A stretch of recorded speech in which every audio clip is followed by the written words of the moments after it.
Bonjour à tous, Bonjour. bienvenue. Alors, sur cette vidéo, je me marre parce que les guides m'ont transmis une vision assez représentative de ce que je voudrais vous communiquer. Dans les énergies, on vous dit, et on me montre un marathonien, si vous faites un marathon, hein, qu'on pourrait considérer comme la représentation de l'expérience du parcours de la vie, ne vous arrêtez pas tous les 500 ou tous les kilomètres pour boire un grand verre d'eau pendant un quart d'heure. C'est comme s'il fallait ici comprendre que la vie, c'est quand même quelque chose de continu. Donc on a le droit d'avoir des instants de pause, mais c'est comme s'il fallait plus vous couper dans l'énergie. Parce que ce que les guides me montrent, c'est que vous avez tendance à complètement couper l'énergie juste pour observer ou alors par habitude. Hein, ça peut être, alors pour certains, c'est à la fin des mois, pour certains, c'est pour vérifier que tout va bien.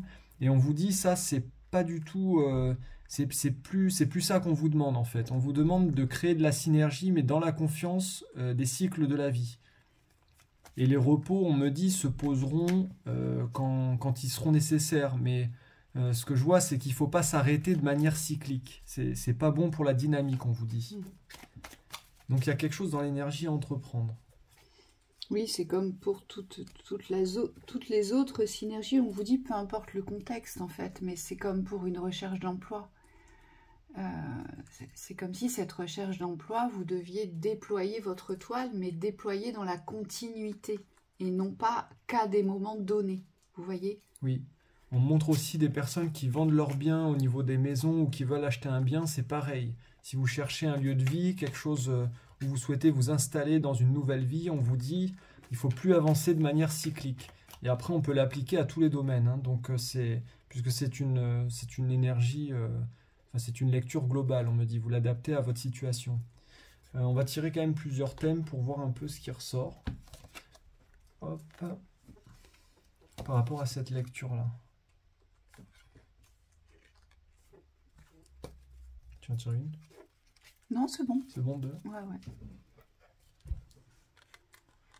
Les doutes, dispersion sur les joies, plaisirs, bonheur. Ouais, ici vous doutez de pouvoir vraiment vivre un jour dans le plaisir, dans les joies, dans le bonheur. C'est comme si c'était une idée lointaine pour vous, mais que aujourd'hui, ce qui est prédominant, c'est ça, vous voyez. C'est presque comme si ça vous rongeait dans le mental, en fait. Et là, on vous demande de lâcher un peu le rationnel. C'est comme s'il fallait arriver à détendre vos pensées. On montre un massage, donc c'est comme si dans l'énergie, il fallait arriver à être dans la détente, dans le bien-être pour pouvoir libérer un peu de cet excès de stress là, de pensées qui tournent en rond. Ça devienne plus léger. Ouais. Que ce soit plus léger. Oui, parce que les plaisirs, c'est comme s'il fallait pas forcément les voir dans le futur. Ici, il faut déjà ressentir un bien-être dans le présent. Et on vous dit, c'est comme ça qu'on s'oriente vers les joies, les plaisirs, le bonheur, c'est déjà l'accueillir dans son présent. C'est ça qui va aussi permettre aux doutes et à toutes les dispersions, parce que là, on voit bien que vous êtes divisé dans le mental, il y a beaucoup moi je vois d'énergie saccadée. C'est comme s'il fallait arriver vous voyez, à apaiser un peu ça, quoi, ce mental-là. C'est comme, moi, ce qu'on me montre, c'est comme toutes les personnes. Aujourd'hui, vous croyez que vous serez dans le plein bonheur uniquement que quand vous serez accompagné dans votre existence. Hein. Conditionnel. Donc il y a un conditionnel de poser. En fait, je ne pourrai être heureux ou heureuse que lorsque je serai accompagnée dans ma vie. On vous dit, ben non, vous ne pourrez être heureux et heureuse accompagnée que lorsque vous serez bien avec vous-même. Voilà, ça passe d'abord par vous, ici, on vous dit. Donc c'est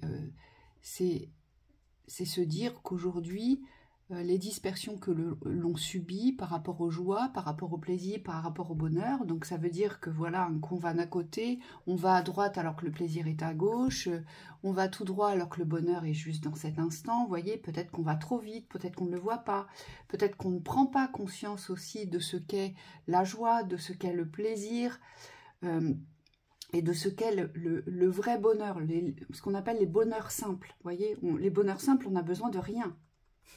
On a vraiment besoin de rien. Et aujourd'hui, on est dans les doutes et les dispersions parce que on est dans une recherche de bonheur qui porte à complication, mais qui porte à condition. Et c'est ça qui va poser les dispersions ici. Oui, oui, il y a peut-être aussi du coup une mentalisation sur le plaisir, le bonheur.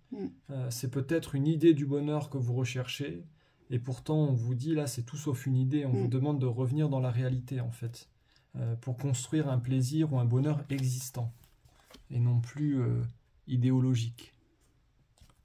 Pas évident, mais on me dit le lien avec la réalité et le concret, c'est important pour vous, dans ce cas de figure.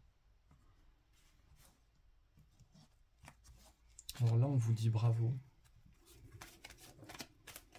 C'est comme si vous aviez compris que rayonner, c'était au centre de votre existence, au centre de votre vie. Et donc, c'est un peu l'énergie opposée ici. C'est comme si vous aviez lâché tout ce qui était source de problème. Vous êtes revenu dans l'espace de la lumière. Vous rayonnez dans l'espace de la lumière.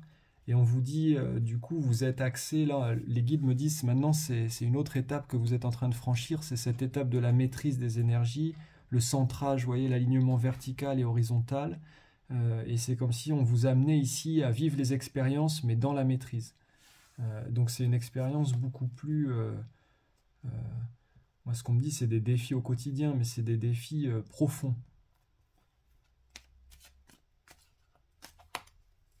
C'est aussi savoir mettre en lumière votre maîtrise pour certains, ici. Ici, on vous dit, mettez en lumière votre maîtrise, mais mettez-la en lumière dans la durée, dans la constance, vous voyez, et non plus qu'à des moments ponctuels, ici. Ouais, comme s'il fallait sortir de l'ombre et ne plus rester caché. C'est briller dans la maîtrise, mais briller dans la maîtrise dans le présent constant. Ici, c'est ce qu'on vous dit. Ouais. Ah ouais, c'est intéressant parce que ce qu'on montre, c'est quelqu'un qui vient sur la pièce de théâtre et puis qui sort de la pièce de théâtre et qui dit « Oh purée, ça a duré 10 minutes, c'était super, mais alors pendant une semaine, je me repose. » Et là, c'est comme si vous deviez apprendre à faire des représentations régulières, donc à être dans votre art, ici. Alors ça peut être artistique, mais ça peut être aussi un savoir-être ou un savoir-faire professionnel. Et on vous dit de savoir rester au centre, donc en vous, dans cet espace de maîtrise, parce qu'on nous dit c'est ce qui va pour vous créer beaucoup d'ouverture de lumière. On voit bien la fleur là, elle est nourrie. Oui, parce que certains d'entre vous, vous portez une maîtrise, mais vous ne l'utilisez pas, cette maîtrise. Ou en tout cas, vous la retenez, vous la cachez, vous la minimisez, vous dit-on. Et aujourd'hui, c'est comme si cette maîtrise, elle devait se révéler au grand jour, vous voyez, et ne plus être mis de côté. Pourquoi ? Peut-être pour pas froisser les autres, peut-être pour pas leur faire ressentir un sentiment d'humiliation aussi parfois, ou de petitesse par rapport à vous, ou de non-savoir. Vous savez, parfois on va se taire parce que on ne veut pas... c'est comme si on avait toujours peur d'être au-dessus de quelqu'un. Vous voyez? Mais en fait, c'est pas être au-dessus de quelqu'un, c'est avoir une maîtrise particulière qui vous est propre. Et on a toujours peur de briller dans sa maîtrise. Or, si vous avez une maîtrise, c'est pas pour rien. C'est que cette maîtrise, vous devez la mettre en lumière et vous devez briller par cette maîtrise. Ouais, c'est ça, c'est pas concurrentiel ici. Voilà, c'est ça. C'est une maîtrise dans la reconnaissance de soi. Dans la reconnaissance de votre valeur, mais cette maîtrise, elle doit être constante. C'est-à-dire qu'on ne va pas l'utiliser à des moments donnés dans des solutions d'urgence pour se sauver. Vous voyez? On vous dit, ben non. Le tout, c'est de l'utiliser dans la constance. Et plus vous allez l'utiliser dans la constance, plus vous allez monter en vibration et en puissance de cette maîtrise. Oui, c'est accepter d'être à sa place ici. Voilà, ici c'est ça. Ouais, dans votre plein pouvoir. Tiens, je vais en tirer une autre. Tu veux tirer? Non, vas-y, je te laisse faire. Ok. T'es bien parti. Ouais, je suis parti. Le projet est sortir du système. Oui, alors là, vous savez exactement où vous voulez aller, exactement ce que vous voulez faire, mais vous n'arrivez pas à sortir du système pour créer votre projet. Oui, on se regarde. Et pourtant, vous avez tout le déroulé du chemin, voyez? Et on vous dit, en fait, c'est le système qui vous absorbe à chaque fois. Le système vous dit, non, tu peux pas. Non, tu peux pas. Et hop, vous remontez la pente et vous dites, si, je vais vaincre le système, je suis plus fort que lui, je vais réussir. Et à un moment donné, le système vous rattrape et vous dit, il vous tape sur l'épaule et vous dit, tu peux pas, hein, t'as vu, tu peux pas, tu n'y arrives pas. Et en fait, c'est ça, que vous devez dépasser. C'est ce dialogue-là. C'est ce dialogue-là avec vous-même. C'est votre mental qui vous ramène dans la force du système. Mais regarde, le système est plus fort que toi. Ouais. Et en fait, non. Ouais. Et souvent, on me dit ces espaces de... Alors, c'est une autre lecture, mais c'est complémentaire. Souvent, ces espaces de système, en fait, ils sont vécus dans la projection d'une réalité. C'est-à-dire que vous avez un rêve, vous avez, on pourrait dire, un projet de vie dans la réalité, mais ça reste un projet. C'est-à-dire que tout est projeté dans une idée. Vous voyez, et le but, ça va être ici de croire dans la réalisation, donc de revenir dans l'ancrage ici de votre projet. Et on me dit ça, c'est pas évident, parce que souvent, dans les idées, c'est très clair, on sait exactement ce qu'on veut quand on est dans cette situation. Mais par contre, dans la force d'ancrage, c'est comme si, par moment, c'est cyclique, on me dit, vous sortez de l'ancrage du projet. Donc vous êtes dans l'idée du projet, mais au niveau terrestre, c'est comme si vous encriez, mais par intermittence. Et donc le projet, il a besoin, vous, ici, de descendre, mais dans la continuité. Dans la croyance du possible, en fait.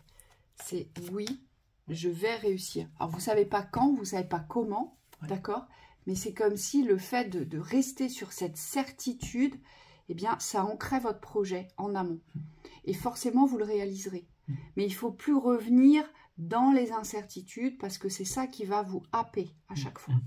C'est vraiment la force de l'ancrage, hein, ouais, on me le répète. Et là, il faut utiliser votre force mentale. Ouais. On vous dit, servez-vous de votre force mentale. Là, il n'y a rien de plus puissant. J'y arriverai. Ouais.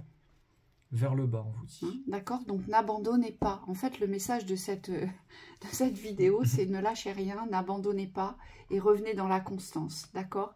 Il faut vraiment rester dans cet équilibre de la constance. Plus vous allez couper vos avancées, vos mouvements, vos possibilités d'ouverture, vous voyez, plus vous allez les entrecouper, on me montre des pointillés.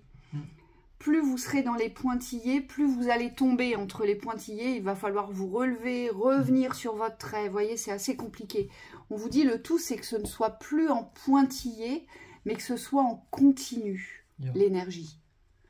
Il faut réussir à le vivre dans la continuité. Vous voyez? Donc, c'est la force du mental qu'il faut utiliser ici. Vraiment. Oui, et on a tiré une petite synthèse ici quand même pour vérifier, mais accueil, acceptation, on a, et croyance, pensée. Donc, on est en plein dans le mental. Accepter ici de dépasser tous ces doutes-là, toutes ces croyances au niveau du mental. C'est ouais. Surtout des labyrinthes. Ouais.